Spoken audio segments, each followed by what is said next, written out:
మా పిల్లలు ఈరోజు రాజు కవి గేయాన్ని మీ ముందు ప్రదర్శించబోతున్నారు. All the best children. బాగున్నారా తాతయ్య? బాగున్నాను పిల్లలు. ఈరోజు మీ బడిలో ఏం పాఠం చెప్పారు?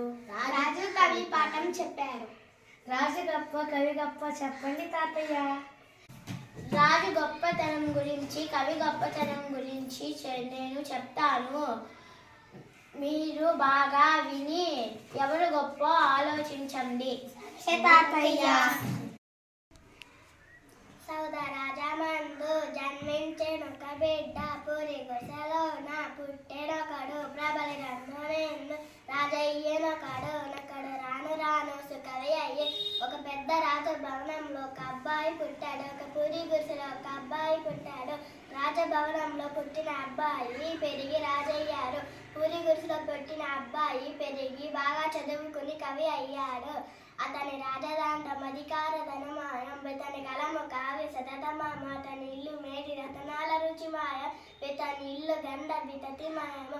రాజుగారు అధికారం చలాయించేవారు. ఆయన దగ్గర చాలా ధనం ఉండేది. కవిగారు తన కలంతో గొప్ప గొప్ప కావ్యాలు రచించారు. రాజుగారి ఇల్లు రత్నాల కాంతితో నిండి అందంగా ఉండేది.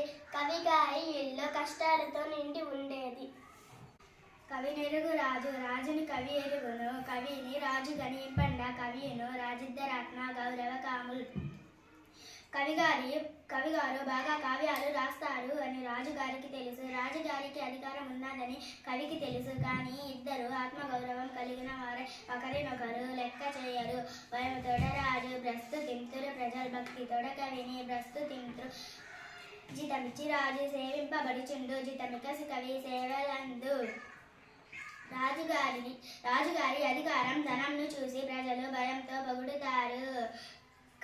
కవిగారిని ప్రజలు ఇష్టంతో భక్తితో పొగుడుతారు. రాజుగారు జీతమిచ్చి సేవకులతో సేవలు చేయించుకుంటాడు. కవి చెప్పే మాటలు విని రచనలు చదివి ప్రజలు ఎంతో జ్ఞానం పొందారు. అందుకని ఇష్టంలో కవిని ప్రజలు పొగుడుతారు. రాజు చేతి కత్తి రక్తంబో వసించు, కవి చేతి కలమో సొదలి గొర్రెయో, అతడేలగలుగు యావ ప్రపంచంలో తడేలగలుగు నెహమరము. రాజు తరచి యుద్ధాలు చేసేవాడు. అందుకని రాజు చేతి కత్తి రక్తాన్ని కురిపించేది. కవిగారి కలము అమృతం వంటి చల్లనైన రచనలు అందించేది.